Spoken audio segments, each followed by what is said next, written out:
l'AES présente officiellement sa nouvelle monnaie, elle est enfin en circulation. En ce début d'année historique, l'Alliance des États du Sahel, composée du Mali, du Burkina Faso et du Niger, a officiellement présenté sa nouvelle monnaie commune, désormais en circulation dans les 3 pays membres. Après plusieurs mois d'annonces, de concertations techniques et de spéculations intenses, les autorités confédérales ont levé le voile sur ce projet monétaire qu'elles qualifient de tournant décisif dans l'histoire du Sahel contemporain. Pour les dirigeants de l'AES, il ne s'agit pas seulement d'un instrument financier, mais d'un symbole politique fort, celui de la souveraineté retrouvée et d'une rupture assumée avec les anciens mécanismes monétaires.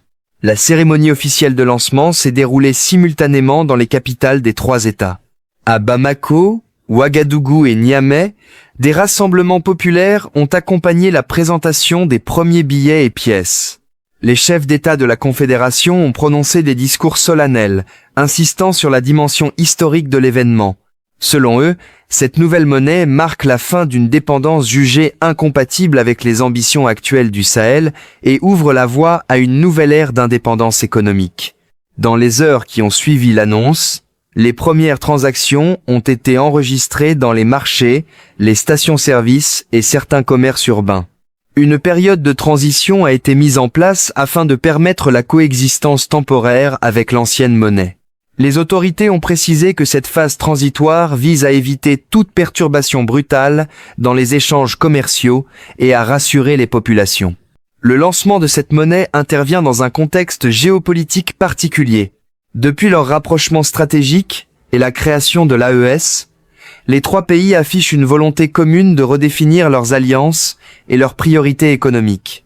La souveraineté monétaire est apparue comme un pilier central de cette stratégie. En disposant d'une monnaie propre, la Confédération entend désormais piloter sa politique monétaire selon ses réalités internes, sans contrainte extérieure directe. Les responsables économiques affirment que cette réforme permettra d'ajuster les taux d'intérêt, de contrôler la masse monétaire et de soutenir les secteurs productifs locaux. L'objectif affiché est de favoriser l'industrialisation, de dynamiser l'agriculture et de stimuler le commerce intra-confédéral. En réduisant les coûts de transaction entre les 3 pays, la nouvelle devise devrait faciliter les échanges transfrontaliers et renforcer l'intégration régionale. Toutefois, cette transition suscite également des interrogations.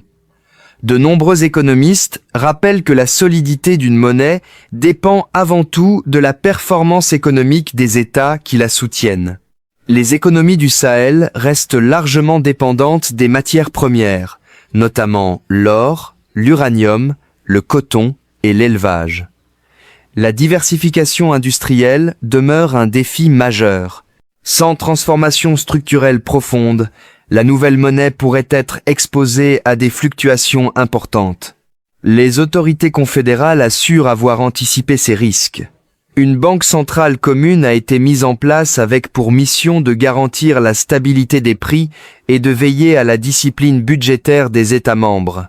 Un fonds de stabilisation monétaire aurait également été constitué afin d'amortir d'éventuelles crises financières. Selon les responsables, des réserves stratégiques ont été constituées pour soutenir la valeur de la devise dans les premières phases critiques. Dans les centres urbains, les banques commerciales ont procédé à la mise à jour de leurs systèmes informatiques. Les distributeurs automatiques ont progressivement été reconfigurés pour délivrer les nouveaux billets. Des campagnes d'information ont été diffusées massivement à la radio et à la télévision afin d'expliquer les modalités d'échange et les délais de conversion. Les autorités ont insisté sur le fait qu'aucune perte financière ne serait subie par les citoyens lors de la conversion des anciens billets. Dans les zones rurales, la transition représente un défi logistique plus important. Les populations éloignées des centres bancaires doivent être informées et accompagnées. Des équipes mobiles ont été déployées pour sensibiliser les agriculteurs et les commerçants locaux. L'objectif est d'éviter toute confusion et d'empêcher l'apparition de spéculations ou d'arnaques liées à la conversion monétaire. Au-delà des considérations techniques, la dimension psychologique est essentielle. La confiance constitue le fondement de toute monnaie. Si les citoyens croient en sa stabilité et en sa pérennité, elle s'imposera naturellement dans les transactions quotidiennes.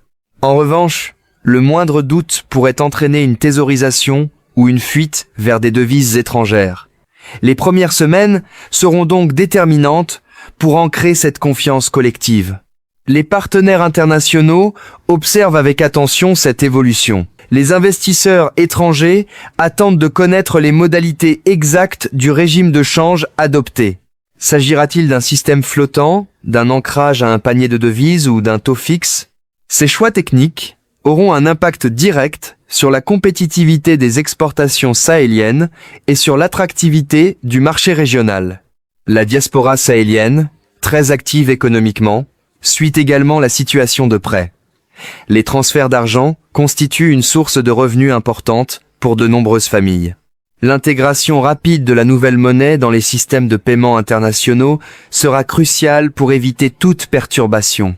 Les autorités ont indiqué être en négociation avec plusieurs opérateurs financiers afin de garantir la continuité des flux. Sur le plan politique, cette monnaie est présentée comme l'un des symboles les plus forts de la construction confédérale. Une union monétaire renforce l'interdépendance entre les États membres et consolide leurs projets communs.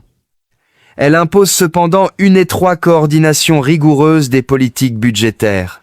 Si l'un des pays adopte une gestion déficitaire excessive, l'ensemble de la zone pourrait en subir les conséquences. La discipline collective sera donc essentielle. Les réactions au sein des populations sont partagées. Certains expriment une grande fierté nationale et voient dans cette réforme un acte de courage politique. D'autres adoptent une posture plus prudente, préférant attendre de constater les effets concrets sur les prix et le pouvoir d'achat. Les autorités ont promis une surveillance étroite des marchés afin d'éviter toute inflation abusive liée au changement de monnaie. Dans les universités et les cercles intellectuels, le débat est intense. Des économistes soulignent que la souveraineté monétaire peut offrir une plus grande marge de manœuvre en période de crise. Elle permet notamment d'ajuster la politique monétaire aux besoins spécifiques de la région.